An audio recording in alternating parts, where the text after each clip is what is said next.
But today we must take a wider look. Because of modern communication and modern technology, the whole world has become our neighborhood. And we are demographically moving closer and closer to each other, and we've become a neighborhood without becoming a brotherhood.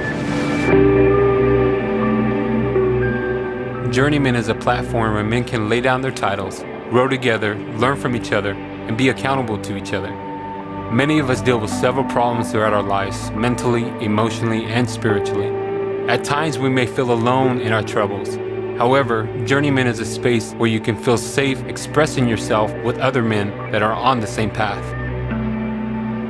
Journeyman is a space for people like myself who never thought they would be living purposefully in their life.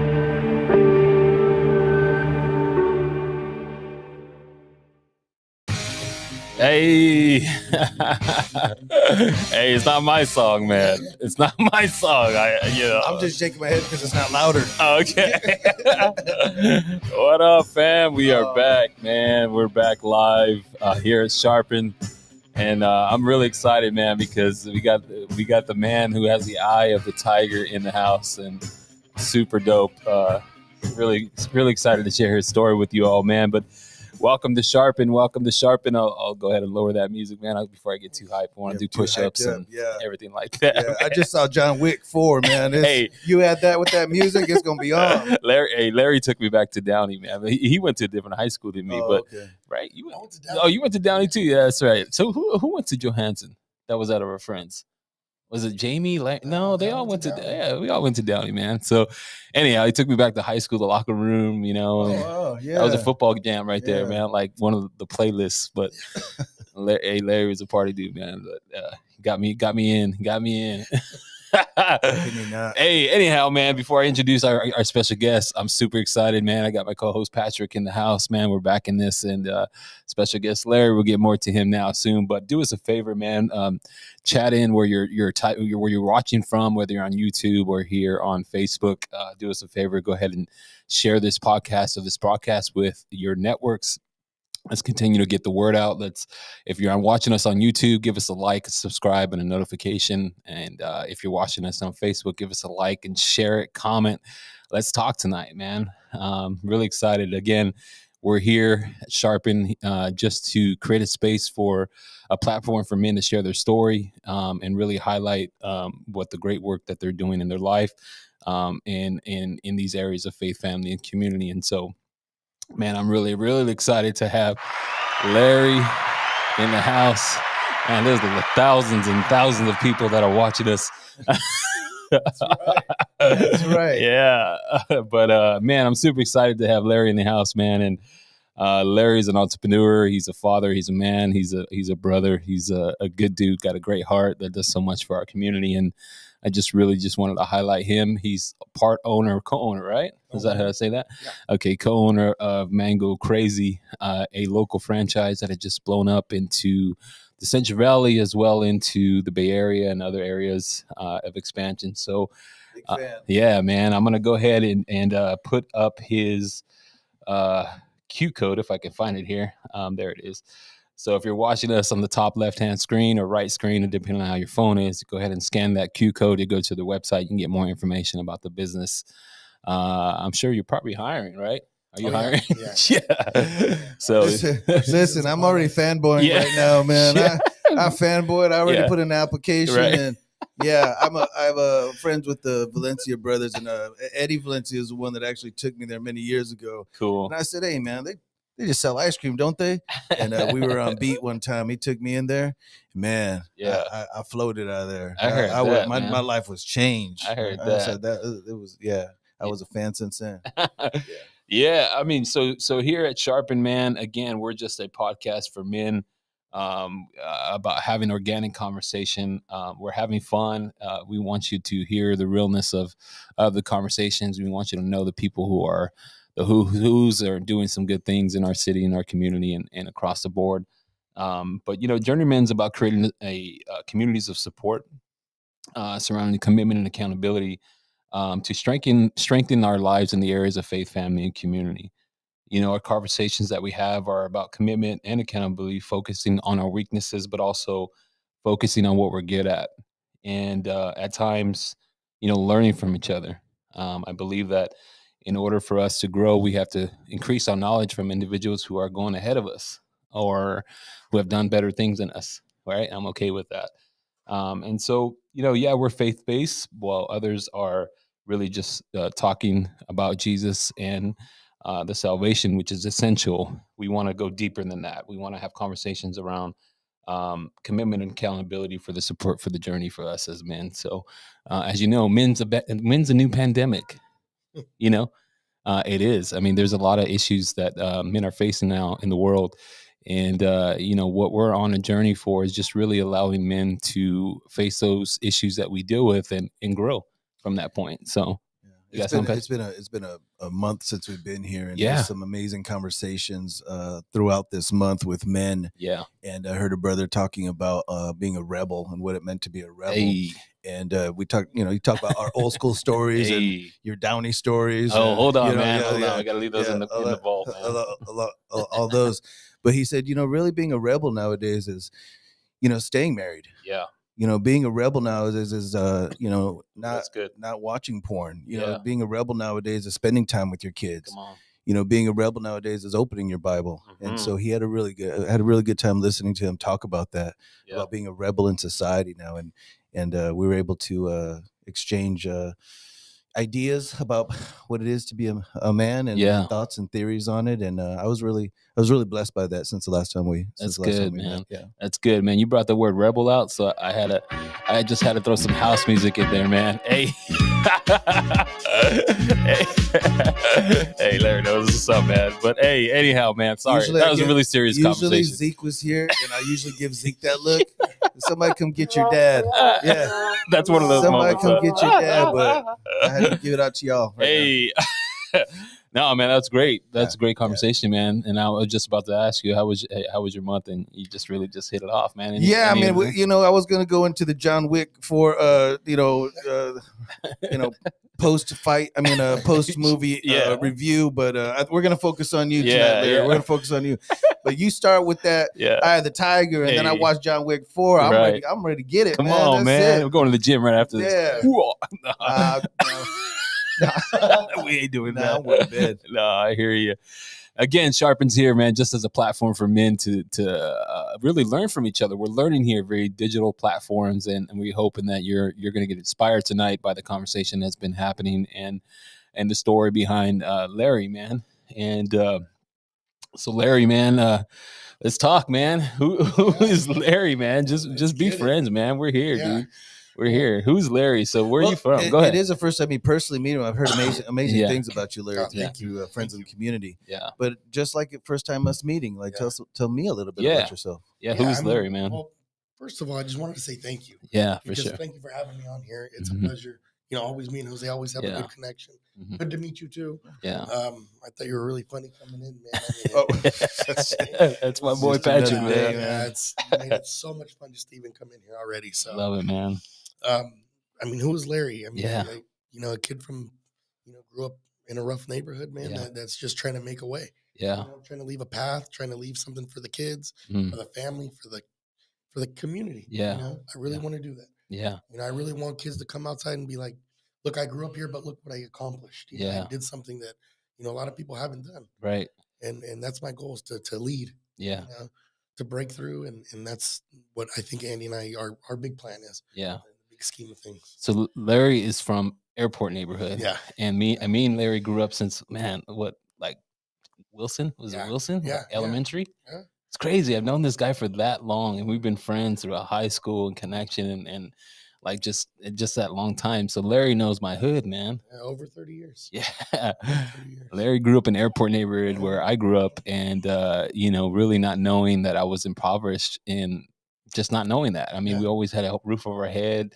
We always had friends, some of the other side of the Airport neighborhood had more than we did, but you just never knew that we were living in that realm. So you don't know at the time, I was raised poor too. It's like you don't know that macaronis and hot dogs isn't a staple meal, or top ramen isn't a staple meal every single night until you leave. You're like, oh, it's just fine. Of course we didn't have a door on the front door, but I mean, you just dealt with it. Air conditioning, what's that? So you don't know until you leave. And it sounds like the first thing you talk about is a community. Tell us a little bit about yourself. You didn't go back into really yourself. You're just saying that you came from this neighborhood and community. That's amazing to me, because that's what builds a legacy in your life. You're building. It sounds like you're building a legacy, Larry. That's good. The reality of it is that the community is what really built me, because my parents are immigrants, so they came here to work. They started working. They worked a lot. Keep a roof over our head, keep us in school, keep us fed, and so it was easy for me to open the door and walk outside, and it's the streets. And that's where I got a lot of my education. From the OGs, there was a lot of, people in the neighborhood that taught me how to survive. Hey, look, you do this is how you make money. This is how you do this. This is how you do that. And that was the path there. That was success out of the neighborhood. Yeah. Wow. And, I met a lot of people, man, growing up. I had no business. I was, 12, 13 years old, hanging out with guys that were 45, just doing their thing, trying to make money. And I mean, that's, part of my education came from that. So, I mean, whether they did good or whether they did bad, they always watched out for me. So I got to tip my hat always to the community. Yeah. And for good or for bad, because I learned a lot of things I shouldn't be doing. So, my parents were always there. They always redirected me, like, hey, man, what are you doing? Come on, let's go. This is what we're here for. And, so you have both parents? Yeah. Do you have brothers and sisters? Yeah, one brother, one sister. Right on. Sister. Are you the middle child? Middle child. Oh, middle child syndrome. Give me knuckles on that. I'm not middle child, bro.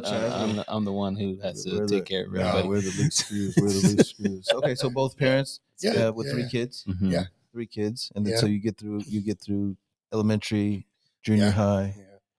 And I was young to graduate, so I wanted to move out. I wanted to move out quick. So I moved out when I was 17 years old. You wanted to get out of state, huh? Or I'm not out of state, just somewhere different. Got it. Yeah. That's I wanted to get up and see what else is out there. Yeah. I don't know. I just believe that a lot of people that don't travel out of where they're at, that's what creates gang. Yeah. This is all you know, and this is what you're going to defend, what you're going to protect. Mm-hmm. If you get outside of those lines, you see that there's more than just the neighborhood. Yeah. And that's what I was trying to do at that time. I mean, epic failures, but they built me. I actually have a pretty good story about that. Mm-hmm. Out of high school, I moved to Newark, California. Mm. Right. I was going into San Jose State. And at that time, and I had to pay for my school. Yeah. Nobody taught me how to navigate, to get money for college or anything like that. Yeah, same. So I was paying with my credit. I was paying however I could pay for it, man. And I got hungry, man. I was working 40 hours going to school, and I was hungry, starving, I didn't have the money. Yeah. And I'm sitting there, and my stomach's hurting, and I'm walking, and I see I see families eating in there, and I'm like, man. I was going to go eat out of the garbage can. Wow. And I'm sitting there and I'm praying to God. I'm like, God, please, man, I'm starving. Give me something to eat. I don't want to eat out of the garbage. And at that time, $1 floated in the wind. Wow. Right. And I picked it up. And at that time, you could eat on $1. Yeah. But that night I ate. And it's a testament. At the same time, it's pray. Yeah. Right things will come if you pray. Come on. And, in October, we did one of the biggest caterings we'd ever done in that same neighborhood. Wow. For Facebook, so now I'm back in that. I didn't even know I was going to that neighborhood. Yeah. I hadn't even looked at the address. Wow. That's the one in Newark. Yeah. Okay. Wow. Okay.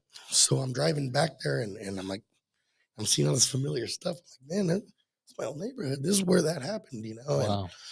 And just to think of those times versus these times, how far, life is, I had all the familiar smells and everything of the area. So it just brought back a lot. Yeah. So you went and did the biggest catering that you've done for your company for Facebook.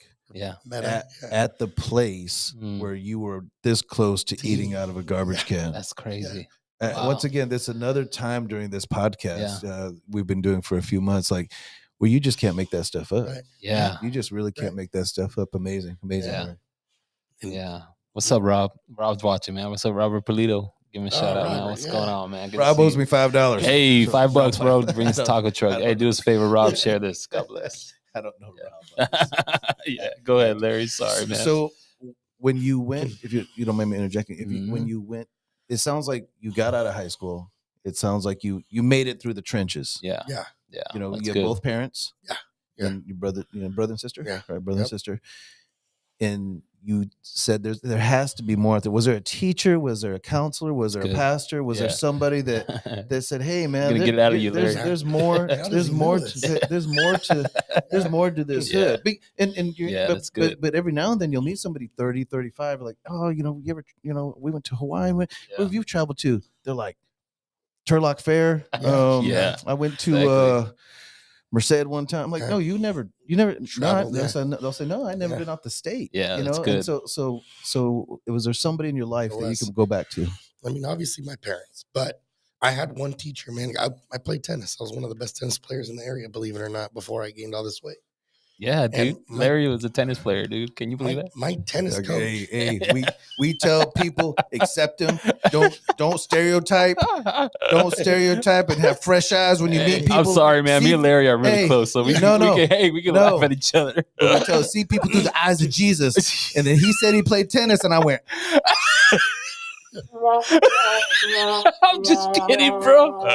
Larry, don't do that. Larry's my friend, bro. That a little bit surprised. You look like a football player, a wrestler. Seriously, I would think football, wrestling. Yeah, he's tennis, dude. He's solid, dude. No. Go for it, Larry. So my teacher, Mr. Tevez. Yes, do you remember who it was? I do. He would come and he would pick me up from the neighborhood to take me to play sports. It's crazy, He didn't bro. want me to be involved in the streets. Wow. Yeah. So that was, God bless, rest his soul, man. Yeah. He passed away, but he did that for me. Wow. Solid. And what was his name? Mr. Tevez. Dan Mr. Tevez. Tevez. I'm sure he has family still that would love to hear that about him. Yeah. His daughter plays tennis still, from what I hear. Yeah. But he would do that for me, man. And nope. Who else? So good. Yeah. That's so good. But he saw potential in you. Yeah. Mm-hmm. He saw potential. And I think that's something that we talk about as far as like when we get to this point. Yeah. But when you start seeing potential in people, and for my students, I tell them, you're not a bad student. You're just not living up to your potential right now. And I don't even know if it was potential. Yeah. It might have been that he saw a little bit of him and me. Yeah. Wow. That's good, man. I think that might have been what it was. I don't know. Yeah. But, just, hey, you got to get through school one way or another. He always told me, stay with tennis. Wow. Get you through. Yeah. And I think that, he saw the immigrant families. It could be a million things. But yeah, he did that for me. That's so awesome. That's a shout out to all the coaches out there. For real, man. That's a real shout out to all the coaches out there that are really. Yeah. I mean, it's not a high paying job. No. And it's the love for the sport, whatever sport that is. And so share this pod with any coaches that and that they were the reason that you stayed out of the hood, or that you're able to. Hey, that's give yourself the confidence. For real, man. That's facts. I remember my coach Lankford. Coach Lankford. He was also a teacher. He just retired maybe 4 years ago, I think, or 5 years ago. But he would get in my face and he would say, "Doggone it, Sabala, get your act together. You're not gonna do that. You're not gonna do that." And I'm like, just looking at him because I mean, he's not stupid. He knows what's up, and so. And there was a crowd that we would run around with, and they would hear the rumors, and they would know what's going down. But he really spoke life into me, man. And I would never forget that dude, man, Coach Lankford. And he still looks the same, dude. I don't know if you've seen him lately, but anyhow, man, it speaks to testaments, man, because Larry, like you said, he came from an immigrant family. He's got from the airport neighborhood out here in Stanislaus County, and it's a impoverished neighborhood, and he pushed his way through to the point of desperation to make something out of ashes, right? Things that are burnt up. And like you said, you try so many things and just failed. But in this moment, fast forward, man. So now, you're married, right? Yep. You're married. You got how many kids? 2 boys. Right on, man. How old are they? 6 and 7. Right on, man. And what's school, if you don't mind? Or no, they go to Freedom Elementary School. Yeah, okay. They love it. Yeah, good stuff, man. School. Yeah, and then Your wife, she's a teacher, or what does she do? Yeah, she's a coach, instructional coach here at Red Heart. Yeah, right here in the neighborhood of South Modesto. And so how long you been married, Larry? 10 years in July. Solid. 10 years. Yeah. Wow, man. Yeah. Been that long? 10 years, man. So it doesn't seem very long. Oh, there you go. All right. There it is, Larry. Your wife's going to watch this, bro. Yeah. I'm trying to pump you up. Come on, Larry. She's probably the one you Yeah. You got to say a lot of sweet stuff so you can go back to, yeah. Oh, wait. No, that's not the right one. Oh, that's not the right one either. Oh, I don't know. Sorry. I can't figure it out. I was looking for that. Oh, that's not it. Oh, no. I don't know. Can't find it. Jose. There's one that goes. Well, I'm glad that it's been 10 years. You know, I was tell young men, you know, after that 10 years, that's it. I ain't going nowhere. Right. You know, I hope if my wife watches this, she'll understand. But sometimes I joke around. I said, it started off as love. Come on. Now it's an investment. So we just had babe, it's a good investment. We just had our 23 year, and we've been together 25. Love so it, man. I ain't going nowhere. I heard that. I told my wife, I said, look, you didn't waste 20 years of my life. Yeah. You know, to one, cheat on me, if anything, you know, like, but I'm vested in your life. Yeah. So, yeah, you become one. Even if you kick me out, I'm gonna live in the house in the back or something like that. But because we're gonna go into that too, as being a father, a husband. Yeah. And you own your co-owner of this business. Yeah. And there's this time management where you have to find you have to find the time to do have all these titles. Yeah. And we're not even talking about taking care of yourself sometimes. Right. Yeah. Mm-hmm. How do you manage that time as a man? Yeah. Because there's people watching this that want to throw in the towel because it's too much. Yeah, this marriage is too much. Dealing with these kids is too much. This job is too much. How can I be everywhere all at once? So good. And so how do you manage it? And none of us do it perfectly, of course. But what is one way? Yeah, what are some of the ways you help manage this time of yours, Larry? You know, with my wife works every day, so somebody's got to pick up the kids. Yeah. So I block that time out. That's so good. You know, and I go and I'm there. I drop them off. Yeah. You know, I pick them up and I block that time out. And we'll go, we'll eat together. We hang out. You know, I give them a few hours in the day. And then when I get home at night, I see them again. And I like to spend, you know, a lot of time on the weekends. We like to, you know, go do things. So, I mean, it is a juggling act. It's very hard. Like this weekend, I could tell you already have caterings. It's not going to be easy. Yeah. It's going to be hard. Sometimes I'll even bring them with me. Mm-hmm. They come with me, you know. I like to invite to as many things as I can because, I mean, that's just another way of being with them. Yeah. It's hard. Yeah. It's a struggle. It is. With you got your kids, because I worked with my kids growing up the whole time. So I'm taking them to the stores. I'm buying products. I'm pushing them in the cart. Like, it was savage. Yeah. Pretty savage, man. Not a lot of people could do that. No. You know, it's raining or, you know, things don't go your way one morning. Like, it's easy to just, man, screw this. You know, I'm leaving. But, you know, it's for them. You know, when they're there, it magnifies that even more. You know, it's like, man, I know what I'm doing this for. Yeah. You know, and you know, same with my wife, man. I try to get her to work. We can't work together. Yeah, we can't do it. It's too hard. Yeah, like it's very, very difficult to work with my wife because it's easy to be like, hey, hurry up, hey, do this, you know. And I'm like, I don't want to do that to her. Yeah, I want you to be my wife. Yeah, yeah. It's different. I try to tell my wife. I work my wife. Yeah, I try to tell me what to do. I'm like, oh man, this ain't gonna work. I thought you was a boss, Patrick. Hey, no. So no, that must not. That's me. That must not be easy. That must not be easy. So you know, you know, she'll come in, she'll see everything, and then they take off. So it's better that way.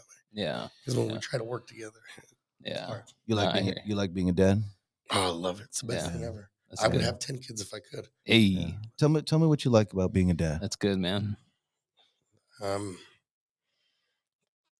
know, teaching them the right way to live. You know, to live a happy life. Yeah. You know, because there's so much negativity out here, man. Like, you can smile on your face no matter what happens. It doesn't matter. Yeah. You know, and to teach positivity, and that goes, you know, for other kids too. You know, for kids that we hang out with, or you know, my son's friends or family. It's like, man, it's not that serious. Yeah. Not that serious. You know, let's live, let's love, let's do things together because life is short. Man. Yeah. You know, life is too short, really. Yeah. You know, and they're just an indicator of time. Like, you have them one day and the next day they're 10, they're 15, and you're like, tell me about it. Yeah. Because if they weren't here, Yeah.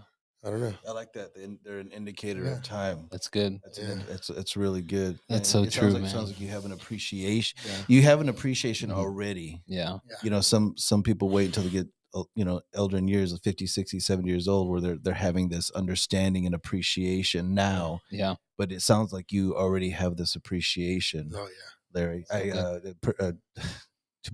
To be transparent, this weekend I saw a friend of mine that I hadn't seen in years, and I mean, just we used to work retreats together and just fellowship together, and just amazing guy. He's he's about as old as me, but he had a stroke a couple years ago, and he lived, but he had some brain damage from it, and it's the first time I had seen him, and he was in a wheelchair, and he recognized me. And I did everything not to start bawling when I saw him. And I was upset that morning. I was upset that morning because the clothes that I wanted to wear weren't done. And I'm like, they're still in the dirt. I didn't do it. Well, if I didn't have to do my own laundry, maybe I would have had them laundry, but I'm the one doing all my laundry. But I had already in my mind thought like, man, all right, I'll wear this. Just stupid, just the little things. And then I go there and I'm like, why do I get upset over the littlest things, man? That's Just so the true. littlest things. And his wife, just an amazing woman, and her kid taking care of him and stayed with him and through thick and thin. And it's just that I just wanted to share that story to talk about the appreciation of life. That's so good. And the gauge to how fast this life is going. We were all 18 years old. Tell me about you guys it, bro. went at Downey just the other day. Dang, bro. Think about that. I do. Now here we are. But it does go by fast. But you're enjoying your kids. Of course. Does that sound right? Yeah, for sure. And with the kids too, it's like, man, things just happen so fast. It's like I want to just hit a pause button sometimes. Tell me about it. Take them somewhere for a week and hang out with them. At the same time, it's like, man, you got to balance. Like you can't always make life so easy for them because life is hard. No, specs. Yeah. Life Can't give them everything. tough. Yeah, that's good. Can't do it. Yeah. I take them to work with me, man. I have them work in the warehouse. Like they got to do things. Yeah. They have to, like mandatory. Yeah. Because it's easy to give them too much. Yeah.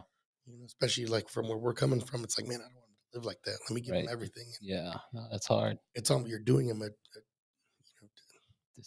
As an employer, is that something that you've seen that we've lost as a society? Kids knowing what a hard day's work is. Oh yeah. Well, okay. Nod your head too much, man. You want to speak on that about raising people to do hard work? Yeah, it's different. It's different times, man. And everybody's got their own reason why to want to come to work. Some may mean more money. Some is just appreciation. Some just want to hug to say, man, I just want to know that I'm doing a good job. Yeah. So everybody has their own reason why, and you need to figure that out to motivate your staff. I have 150 employees. Wow, it's not easy to motivate everybody. That's awesome, dude. You're running a big company there. It's getting there. Yeah. Wow. But it's not easy, man. You have people that they, get mad at you because you're not there. Or, I assume everything's working fine if I don't hear from anybody. Right. And then when they start saying things like, "Hey, I'm not happy. I feel underappreciated. Hey, time out. Let me go spend some time. Yeah. Let me let you know that you are appreciated." Right. Because they are. They're family to me. Luckily, thank God for us, we have kept like our core people all the way through. We're lucky. Yeah. We're blessed in that area. I can't say better things than, about my employees. So we've done a good job of keeping them. And then others, we empower them. Like we have, some of our staff has gone to UC Berkeley, wow. like big schools in the country. And we're proud of them. We want to encourage that. I know Mango Crazy is not a career. It can be. Yeah. But I know it's not for a lot of people. Right. So I just want to give them the tools and be like, hey, if you need anything, let me know. I write a ton of letters of recommendations. So cool. I try to do what I can for my staff. So, I just don't want them to feel underappreciated. But the work ethic has changed a lot in the 9 years that we've been in business. At first, they just, worked, through the day. It was an exchange. It was a trade. They worked. I gave them a check.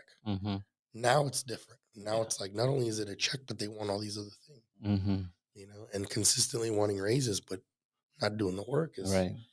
you know, it's a hard thing to navigate in business. Yeah, definitely. So it's a margins, right? People, you are a people over profit person. You know, I can see that you always help with the community, number one, two, with family. Like, you can see it, like, in your empowering people. And like you just said, like, you want to encourage them to go to school, do a higher education. Right. Hey, maybe down the road, if things pop off as franchise or whatever, like, this could be yours or something like that, man. So that's really neat. I do want to pause real quick and just shout out my son. We're talking about time. Today's his 10th birthday, man. Jude. Little man, Jude. Yeah, Jude. He's 10. Happy birthday, son. I love you. I'm so proud of you, man. And you know, this is your arena, and we'll see you here soon.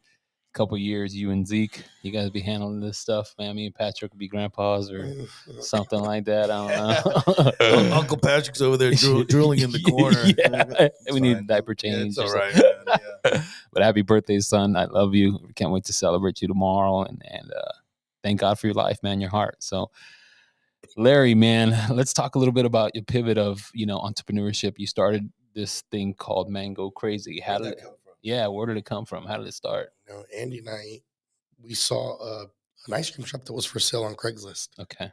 And we needed a name because the next day was Valentine's Day, so we really wanted to stay open. So we drew out of a hat.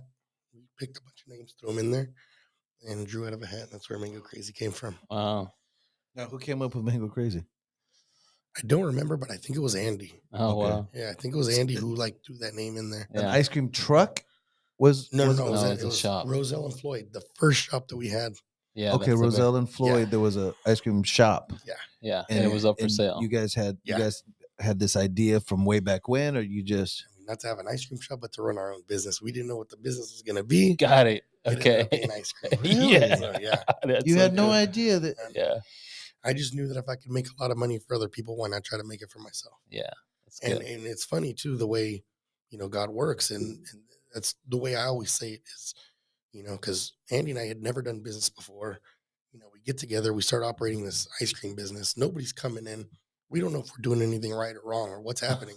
Yeah. But I naturally gravitated to the front with customer service. Andy was really about his craft and about making sure that there was quality, you know, with our product. Like, he wouldn't let one bad piece of fruit out. The guy was just like a perfectionist when it came to that, but didn't like to be with people. So it just worked. I mean, that's our foundation, is good customer service and a quality product. Yeah. And it just naturally happened that way. So where did the first mango idea come from, though? Like, where did that? The place that we bought wasn't only an ice cream shop. It had like it had fruit a different style of mango nada. Okay. It didn't no ceviche, no aguas frescas, nothing like that. But then we started like identifying ourselves with like Mexican street food. So like you would see this kind of food at like remates and places like that, but never really mainstream America. That's good. So that's what we try to do. We try to like bring that and put it in places where, you know, everybody can see it, not just the Hispanic. Yeah. Yeah. So dang, dude, I remember that spot. It's still there. It's still there. Yeah, it's still there. It's off of Roselle. Original. Yeah, out in Modesto. Roselle and what? Floyd? Roselle and Floyd. Yeah, right there. Yeah, I was there at Squeeze In the other day. And I was like, Mango's right here. I forgot about that spot, man. It's that was the original one. And then you grew to a second one from there. Kansas Avenue. And I thought Kansas was your first one. Yeah. Kansas was the second one. Yeah. So Kansas Avenue was the second one. And I remember that one, like, that's how we started reconnecting, I believe. Yeah. I remember because I was like, man, there's so much more, because I started getting more involved in the community and started seeing more things, more opportunities. I was like, I need to go talk to Larry, like, show him this, can connect him with this person, blah, blah, blah.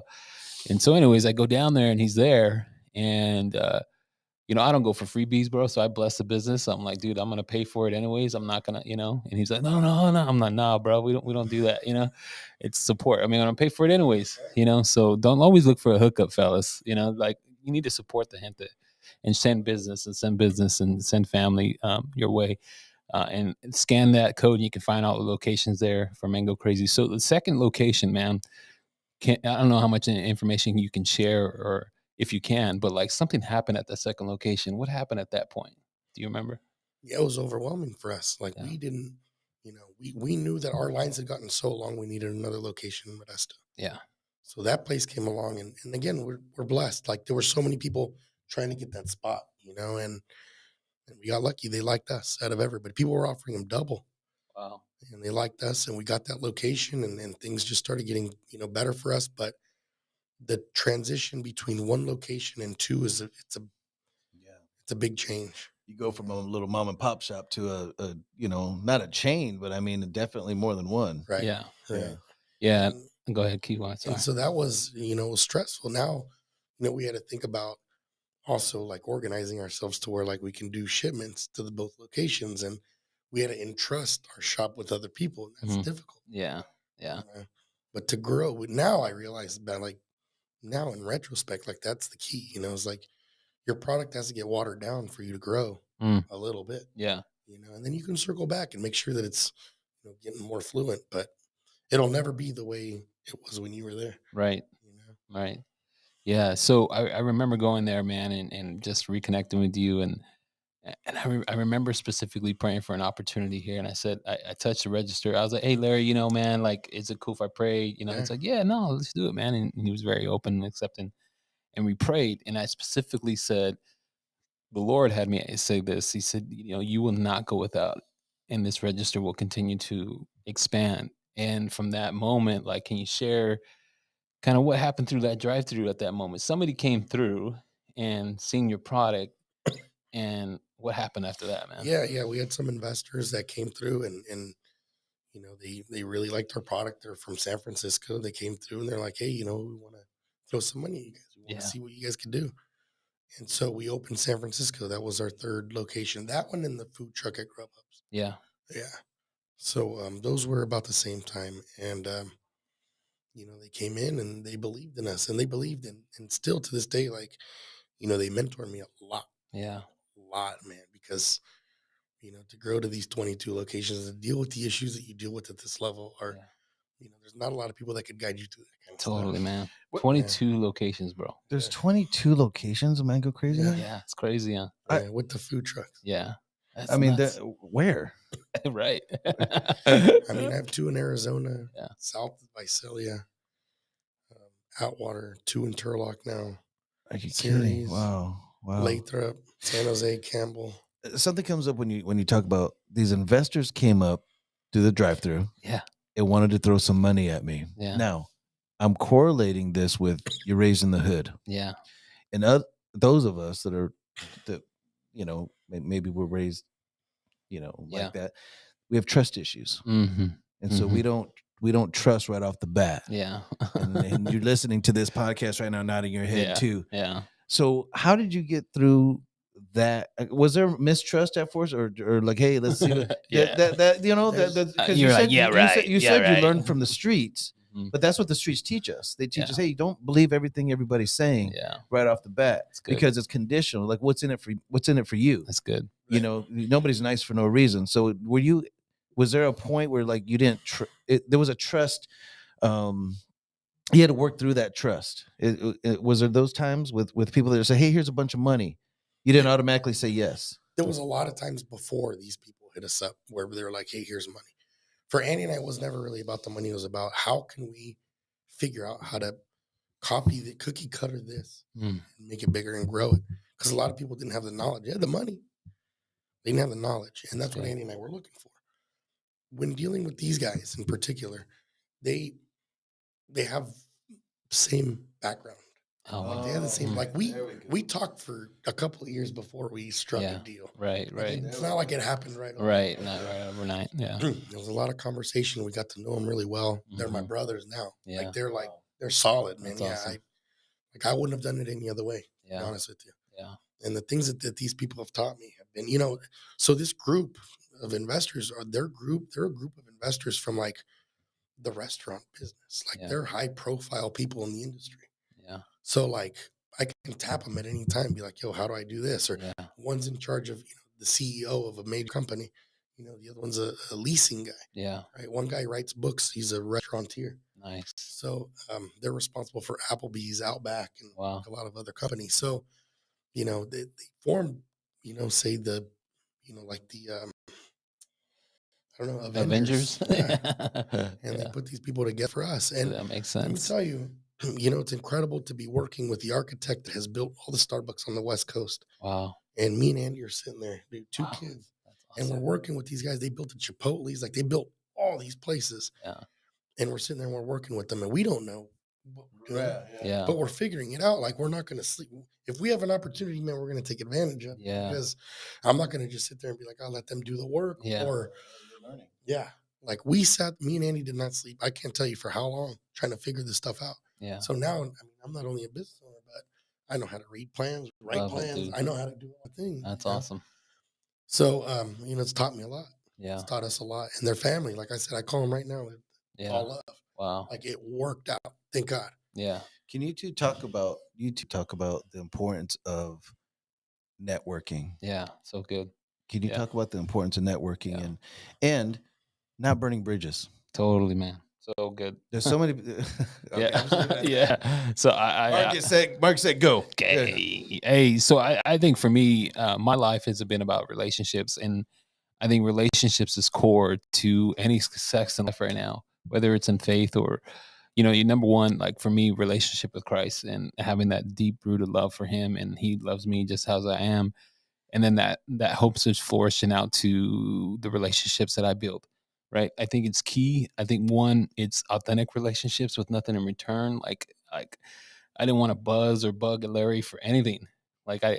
So we've grew up together. We kind of melted that way. The cards were decked to us the way we did, and we had a good time with it, and we're still brothers to this day. I mean, we got mutual friends that we can text and man, just back from elementary days. But the key is relationships has to be at the forefront of anything that we do, like anything, because we will always, well, for me, I want to be in a posture of always learning from people.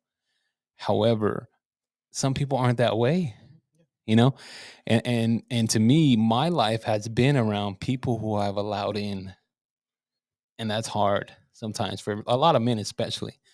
One, because we're guarded or we're safe-hearted towards certain things, or I've been hurt in certain many ways, right? Or I've been burnt in so many times, and I continue to be burnt.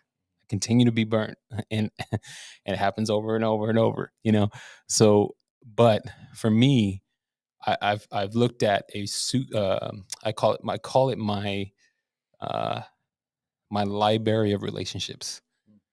I don't know it all. I just know really very this much. And I can go and pull out Larry and say, hey, Larry, like, teach me here. Or I can go to Patrick, hey, book of Patrick, let me, what stories, his life, how does that, how do I learn from that? And others, man, as I grown older, however, my library's been shrinking. Yeah. And I love how you do that. I could pick that book. That's good. Yeah, man. And it's not like out of a transactional thing. It's not like, what can I grab from them? It's more of like, man, they have learned so much in the path that they're on. It would make sense for me to kind of gain some of that wisdom. That's awesome. Right. And the power of authentic relationships, man, it just opens up so many doors that you probably would have never ran into. Right. And so, like, we're here with Larry, like his 22 stores, 100 and something employees. And he's like, dude, I'll let's hang out. I'll do the podcast with you. Like, I mean, he's a busy dude, like super busy guy, but he's like, I'm in, because of the power of relationships. So I speak on that, man. That's the way I see it. The importance of networking and having healthy relations. I So like how good. you said authentic too. Authentic, man. Healthy, authentic relationships in business and friendships. What is that? I'm gonna and one more thing, man. Sorry, man. I would just say time. It takes time. Yeah. Like, relationships do take time. Now, over time, they will become more manifestation of what they want the relationship to be, more than walking into a relationship with like, hey, man, we're boys. Like, there's nothing that I want from you or I actually need from you. It's like, dude, we're boys. Let's look at each other. We're boy. What do you need, my brother? Like, so for me, I look at the Book of Acts and how they lived and how they operated, and what resources can I give and what can I learn? So sorry. Go ahead. Talking Yeah. everything you said. But and there's a good book, man. There's a good book by Van Moody, and it's a life-changing book for me, and it's called. Let me get back to the actual title. I don't want to mess it up for everybody, but it talks about relationships, and it is. Where'd it go? Where's my book at, man? Anyways, it's by Van Moody. I'll find it and I'll post it in here so people can understand about authentic relationships, how key it is. Go ahead, Larry. Sorry. I guess, my whole thing is I want to leave people better than before I met them. That's good. And to me, I like that's really important. Like anybody that I meet, I'll give them anything. Like, I don't even care. I get burned left, right. It doesn't bother me. I heard that. It doesn't bother me. I learned that from my grandmother. Man, my grandmother, in Mexico, they were really poor, but she was the person out there feeding everybody. Being poor and feeding everybody says a lot about somebody. That's good. When you're already down and out and you're giving to people, what better role model is there in the world? Wow. So like for me, like I try to navigate through life and I give what I can when I can. If I can't, I'm sorry, but man, I do anything and everything for everybody, and if they're gonna get over on me, man, it's gonna be their loss because I provide a lot of stuff for a lot of people. I really do. We have we're getting towards the end of the podcast, but I Mhm. really want to touch on your faith. Yeah. And so, were you raised in a faith? Were you raised were you raised going to church and going? Yeah. Okay. And so, did you stick with that? Were there prodigal son moments? Did you walk away and then come back? Were there? No, I never second guessed my faith. Wow. Good. I never have. My wife and I are married to the church. We took all of our classes. We did everything we're supposed to do. My kids are baptized. Mhm. Yeah.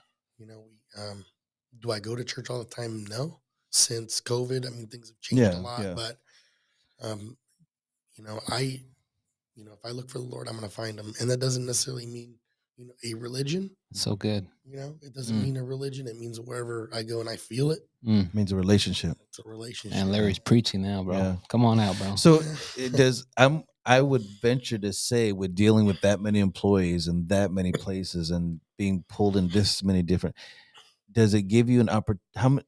I'm going to ask it, not say it. Does it give you an opportunity to exercise your faith? Yeah, there's a lot of faiths involved in my business. Yeah. A lot of different faiths. Right. Well, what I mean is, like, somebody tests your patience. No, I have to exercise patience. Yeah. Somebody tests your anger. Now I got to exercise holding my tongue. Yeah. Now so Christ-like. those things that we learned in the church for 2 hours on Sunday, hours on Sunday, that's great. Yeah. But can you actually do that stuff in That's your? good. And I say I'm so passionate with the job thing. Yeah. With people with their own businesses, just because. Yeah, you can speak life. We've said it we've said it before in this podcast. But there's two places you are the most in your life: at home and at work. That's true. When it's all said and done, you tally up the hours. Yeah. There was two places you were the most in your life. You were either at home or you were at work. Yeah. And so, how were you as a believer in your home and at work? It's good. And so there's people that, definitely act right for a couple hours on Sunday, or even say like at home. But then they go to work and you're like, man, what happened to you? Like Jekyll and Hyde. So shout out to Matt Terra, man, from Valley. He's tuning in, man. What's up, bro? Dude. Good to see you, man. What's up, Matt? Yeah, he'll be on here shortly. he owes me $10. Hey, he's got an amazing business too, man. We're going to talk about that soon, but go ahead. I'm glad you asked that, because I see that a lot, and I try not to be that person. I should be practicing more at home. I really need to be more involved with God at home. Yeah, for sure. And that's any part of my life, I guess. Totally. I can always be better. Yeah. And that's what I'm working towards. Mm-hmm. Do I get, is there times it gets overwhelming? For sure. Yeah. For sure. At home and at work. Yeah. Right. Mm-hmm. Do I get out of character? Not right. No. Yeah. No. Mm-hmm. I don't. I remember everything I learned. Yeah. And I try to maintain. That's good. And I think that if I wouldn't have been to this level. That's so good, man. Because if you do act out or do things, you're going to push people away. People will shun you. It happens. It happens. You'll be a loner. Yeah, once those words come out, you can't unscramble an egg, man. No. So that's already out. That's super facts right there. Yeah, man. yeah. That's good. I tell my students all the time, we're not supposed to say everything we think or act upon everything we feel. Yeah. You know, I wish somebody had told me that at the age of my teenager. Yeah. You're not supposed to say everything you think. You're not supposed to act upon everything you feel. But in holding that and having that control, that control has probably saved relationships, saved networking opportunities, helped other people eventually. You know that's the beauty of having a partnership. Yeah. Like if I'm overwhelmed, Andy will come. Yeah. He'll be like, yo, I got this. Bring it down. Yeah. You know, I got this. Yeah. You know, and same at home. My wife, she prays with the kids every day. Yeah. You know, and what better partnership can you ask for? Yeah. And these are relationships that we've built. Right. They don't just happen. We build them. Yeah. You know? Yeah. And so, I mean, there's other people have to support the other side of you. Yeah. So work, we've talked about work. Yeah. We've talked about being a father. Yeah. We've talked about your business. Yeah. We talked about your faith. Yeah. And I said, now be careful how you answer this. Hey. I said, hey, I said, hey, Larry, you really like being a dad. You're like, oh, yeah, man. Yeah. How'd you like being a husband? You know, man, it's been great. That's good. I have zero complaints. And it's been great. Yeah. You know, I think of my family before I think about anything else. It's good. Every day. Yeah. And, you know, no regrets. No, you know. How'd you meet your wife? Yeah. College. Yeah. Yeah. In college. And at first it was, she knows the tank. Yeah. I'm just kidding. The tank still comes out. Frank the Tank. I'm just kidding. Just kidding. So you were there listening to some Stevie B, and she was had some B, and she was putting Aquanet in her hair. No, you know what it was? It was Gangster Party by Tupac. Oh, okay. So right, okay. That was the song. And is that San Jose State? Yeah, no. I came back right away, man. I couldn't deal with that crap out there. Oh yeah. Yeah. So you met her where'd you meet her? Stan State. Oh, at Stan State. Okay. Yeah, I met her at Stanislaus, and we dated for a long time and got married, and took a lot of classes at church to do it. Sure. Is that? Sorry, go ahead. I'm glad you talk about the classes because of the classes as far as to get ready to get married, because people, it's easier. It's harder to get a license to drive than it is to get married a lot of times. And I've been to some pretty amazing weddings, some pretty high end weddings over the years, and I've seen those in divorce, you know, and it was a great wedding, you know, thousands and thousands of dollars, but you know, it didn't turn out well. So the commitment that you made then, and then so you've been married 10 years, and then to be 10 years, and then you were together for how long before you got married? Like 7 or 8 years. Oh, you didn't jump right into it, man. Okay, so we're looking at close to 20 years. Yeah. Close to 20. So yeah, close. So the importance of marriage. What would you say about the importance of marriage? Good. Yeah, man. I mean, everything. Respect is very important in the marriage. You know, respect, honesty. I mean, all the values.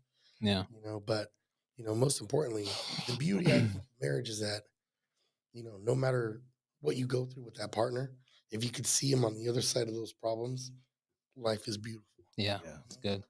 That's good. It doesn't matter what you go through. It's going to be hard. It's going to be hard for you. Right. It's hard for you. Always. It's hard for everybody. Mm-hmm. But if you see those problems through and you end up on the other side with your partner, it's a beautiful life. Yeah. That's so good. There's absolutely no reason why you can't have a happy marriage. It's good. Because there's young men listening to this that are maybe, that puppy dog love is kind of faded away. Yeah. It fades, kids. It okay. does. So maybe at that 3 or 4 or 5 year mark, you know what I'm saying? Yeah. And so what would you tell them through these struggles? What would you tell them through these struggles? Because all three of us have had these struggles. And for me, it was more, when the kids were born, there was a lot of stress on both of us. Yeah. Like my wife has worked really hard in her career, and to take something from like that from her to stay at home with the kids isn't fair. Yeah, that's good. And there's times she wants to, and there's times she doesn't. But when the kids are involved, it's like another wrench involved in life with those problems. And they're beautiful problems. You look back and you appreciate all those times, but they're hard. Yeah. When you don't sleep, you haven't slept, you got business things to worry about. You have, friend, whatever issues you're going through, it doesn't make your relationship easy. Yeah. It's very difficult, but patient. My dad, he gave me the best advice before I got married. Yeah. If you get mad, just go for a walk. Hey, just go true. For a walk. Facts. Man. Just go, leave for a little bit, come back. Things will, dust will settle. Yeah. And I apply it. It works. That's good. That's so good. It works. Yeah. Yeah. Well, we're gonna wrap it up here. We got 3 minutes, man. But one of the questions that I guess the burning question that I have is, as a someone coming from a impoverished neighborhood, immigrant family, went through many challenges in life. I mean, we've gone through so many struggles, and now at this place of 22 stores, 180 employees. Is that what you said? 150? 150. 150 employees. People would say this is success from your story. Okay. People would say that. But what would you tell the people at this moment? Far from success. Yeah. This winter was my hardest winter in my life. Yeah. I had invested in 3 new locations this winter. Every last dollar I had went into it. And it's been a rough winter. It's still raining. Yeah. The return on investment hasn't been as quick as I'd like it to be. It's coming, Yeah. but it tests your faith. It tests everything in your life. Nobody else believes in your business like you do. It's going to come, but try convincing your wife, your family of that. Yeah. Without them seeing it written down or whatever. It's a hard feat. Yeah. It's not easy. Yeah. So, I mean, success is, the kids here at Bret Hart asked me yesterday, career day, like, how long did it take you to achieve your goal? There it is. My goal's not completed yet. Yeah. Yeah. Still years in the making. Yeah.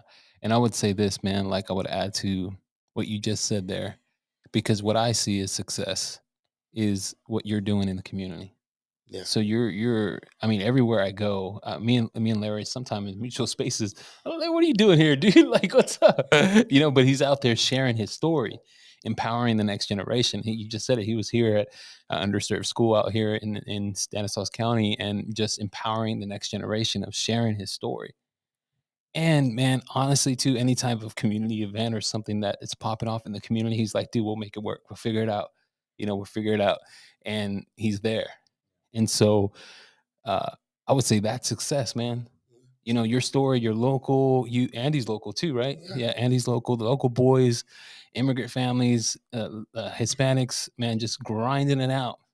It doesn't matter about the 22 stores. The way I see it, it matters what you're doing for the people. You're raising people. You're empowering people, even though it could look like, dang, that's not returning on my investment right now, right?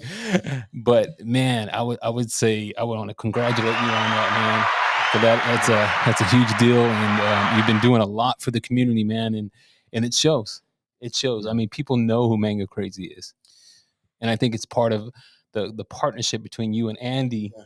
Like you said, Andy, he's not very much in the forefront. People, that's Larry's game, man. He's a brother. He loves the networking game, and so the partnership and the establishment that you've created in empowering the next Larrys is, I salute you, man. Appreciate that. And I've heard enough good things about Andy tonight. And Andy, if you're listening to this, I'm gonna take you to the Sizzler. Hey. Okay? And we're gonna get to know each other, man. Okay. Yeah. Okay. Don't ask for the salad bar. That's all you can do. That's too expensive. Yeah. I'll get you something on the lunch menu. So my last question is those that are out there. I don't know if I can start my own business. I don't know if I could apply to that job. I don't think I'm good enough for that, and I'll never get out of this town. I'll never get out. It's just good for Larry, but that's just not for me. They're like at the edge of a diving board, but they don't want to jump. Yeah. What advice? Or I don't know if I want to stay in this marriage. Yeah. I don't know. What, the struggles of people going that next step. Yeah. What advice would you give them? Yeah. People may not like my response to what I'm not going to tell them what they want to hear. I'm going to tell them the truth. That's good. And I'm going to tell them, if they're on that edge of that diving board, I'm going to tell them the good and the bad over here. Yeah. It's up to you. Yeah. It's up to you, because this life isn't for everybody. That's true. It's very, very difficult. Yeah. You're in the trenches every day. Yeah. You're in the trenches, but the good that comes out of it is that, my peers, the guys that I grew up with, some of the guys, they've started their own businesses. Yeah. And they look up to me, and it's like, so good. me? Like, why? Yeah. I don't know. Yeah. There's people that ask me questions like, yo, Larry, how do we do this or that? Yeah. I'm like, I don't have all the answers. Yeah. Don't have them. Right. But we'll figure it out. Exactly. We'll figure it out. But, for that person, it's like, man, you gotta make a list of pros and cons. And that's because that's your life. It's not mine. Right. If I tell them to take the dive and they take it and things don't go their way, it's me. That's me. So I just tell them the truth. Look, this is what this is. I'll help you. This is what this is. You need help with the business plan. I know how to get you there. I know how to get you funding. I know how to get you this and that. The rest is up to you, man. I love the pros and cons because I work in law enforcement and so to the pros and cons, because there's going to be pros and cons, but the biggest thing is I just don't want you to be surprised.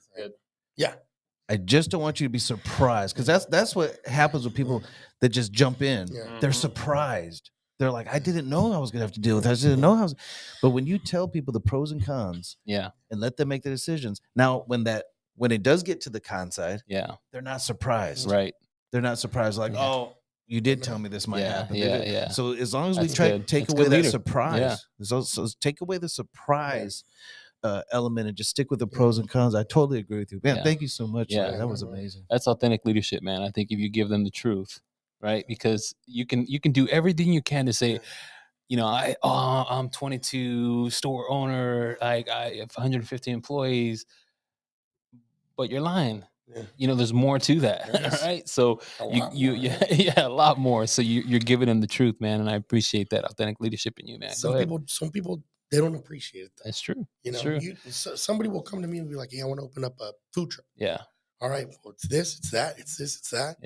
And then all of a sudden in their mind, it's like, oh man, this guy doesn't want me to do it. They try. You're hating on me because I'm going to take your. Nah, man. That's the reality. That's Go true. look at it yourself. That's true. Don't ask me that. That's good. Better order something. So, download the app. So I just met you. We everybody's already vibing though, but there's a humbleness to you that I can tell. There's a humbleness to you, Larry. And I'm going to say this later on, so I'd rather say it to your face. There's a humbleness about you. And we've said it before here on the podcast. We have to be careful of that pedestal. Because the higher the pedestal, the longer the fall. That's so good. And so as long as we stay humble and remember, keeping Larry there, remember man. that. I'm just kidding. Can I say just one thing what you said? So speaking to the mic a little bit. We're going through all this stuff this winter, right? I told you we made this investment. We're hurting, man. My mentor, the guy that I talked to, from the investment team, he told me something, and he texted me this word, and this word I never seen it, and then he sent me the Wikipedia link, and it turned out to be like slaves in the Roman times. It was the name of a slave group, and what they did is they rode the chariots. So if you were like a really respected slave, they would allow you to take high profile people in the chariots and kind of taxi them everywhere, right? Yeah. Wow. They would also fight on the chariots, the slaves. So that's one way that they could become famous and rich as a slave, is to fight on these chariots and continue to win. One of those guys' jobs was whenever this guy would be a grand champion and winning, he would whisper this word in their ear. And that meant like, you're mortal. Like never forget, no matter how high you get, you could always come right back down to the bottom. And all this guy had to tell me is send me a word and a Wikipedia link, and I read it and I understood everything completely. Wow. Yeah. You related it. Yeah. The way that this man teaches me is unreal. Bro. So good. It's unreal. It's a different way of learning. Yeah. And he teaches me these lessons along the way and doesn't put much to it, but I get it. Yeah. And that word that what he shared with you, you're sharing with us and sharing with whoever watches this and around the world if they wanted to really see this. And so he didn't give you that advice and share that story because he wanted you to go share it on the podcast. It was just you and him. But God orchestrates that to where now that small seed is gonna flourish into many fruit. So good. That's awesome. That's a great story. Yeah. Good stuff, Larry. Well, man, I think we're gonna wrap it up. And man, I really, really appreciate Larry. And like I said, man, I think you're doing some great things in our community, and I appreciate you, bro. And it's been all love, man. And I'm really excited for things to come and more things to happen, and the success of Mango Crazy. If you're watching this, scan that QR code. It'll go to the website. It has all their locations. If you're looking for a great job, a good career, with some good leaders, man. We're looking for a lot of good people, to empower and be a part of this organization. Stay off your phone. Yeah, stay off your phone. Yeah, that's good. That's good. I would say this, man. Every Mango Crazy that I've been into, man, it's about the customer service. So. And you'll know when I'll be your secret shopper. Hey, Larry, you got something's going on here. So, but man, I haven't had no praise. My wife loves the mangonadas. My sons they love the juices, and so we're supporting you, man, and we appreciate you all you do, man. So I want to give you flowers for that, man. Thank you, both of you. Yeah, thank you. Yeah, amazing job. Yeah. Amazing job. So with that, man, we're gonna close it out, man. We'll be here next month, the second Tuesday of the month. Man, we got Michael Baldwin coming in from Legacy Outreach, man, doing some amazing work in the community. He's got a powerful story, and just surrounding, man, I'll let him tell it, but it's a good story. He does a lot of work for kids in underserved communities and really empowers them to not go the route that he went, and just got a powerful story. You heard of Michael Baldwin, Patrick? Yeah. So he'll be with us next month. You'll see the promotion. Do us a favor, continue to share this podcast, re-watch it, and get some of these nuggets that you got from Mango Crazy. But I want to close it out with one of the real we're talking about authentic songs. I hope it didn't cuss, but but this is really Gangster's Paradise. High school days are done. Hey man, hey, that's a power of relationships, man. We just go there. You're like Uncle Rigo and Napoleon Dynamite, man. That's cold. Trying to relive his high school days. That's cold, man. No, I mean, when I get with friends like that in high school, it just clicks, right, bro. Man. It just clicks. So. Anyhow, man, appreciate Larry. Man, thank you, Larry. Yeah, let's give him a big shout out, man. We appreciate you, man. Again, do us a favor. Go follow Mango Crazy on Instagram, social media. Go check out their go buy something from them. Man. Go there. And you know what, man? What we're going to do? The weather's going to be nice. You know what? Rain's exactly. Done. Go to Mango Crazy. That's good. Take your sugar mama to Mango Crazy. Let's do this. Take your Papacito to Mango Crazy. Hey, let's do this, man. Why don't you go to your local Mango Crazy, wherever you're watching from, the website, you scan it, you can find the location. And go pack the house, man. Let's go bless this business. I saw you on the pod. Say, let's go bless this business, man. Let's run up the sales for a day or a month or a year, and man, let's be a blessing for this community. Me twice. Yeah, man. I'm going to the drive-thru now. Wife. That's it. Hey, Larry's got to stay open just a little bit longer, though, man. I'm just kidding. I'm just kidding. Anyhow, man, we'll see you next month, second Tuesday of the month, here with Michael Baldwin, Legacy Outreach.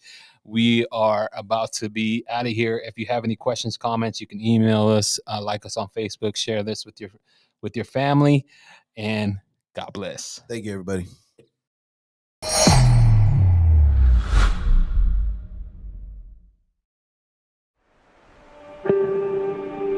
But today we must take a wider look. Because of modern communication and modern technology, the whole world has become our neighborhood. And we are demographically moving closer and closer to each other, and we've become a neighborhood without becoming a brotherhood. Journeyman is a platform where men can lay down their titles, grow together, learn from each other, and be accountable to each other. Many of us deal with several problems throughout our lives, mentally, emotionally, and spiritually. At times, we may feel alone in our troubles. However, Journeyman is a space where you can feel safe expressing yourself with other men that are on the same path. Journeyman is a space for people like myself who never thought they would be living purposefully in their life.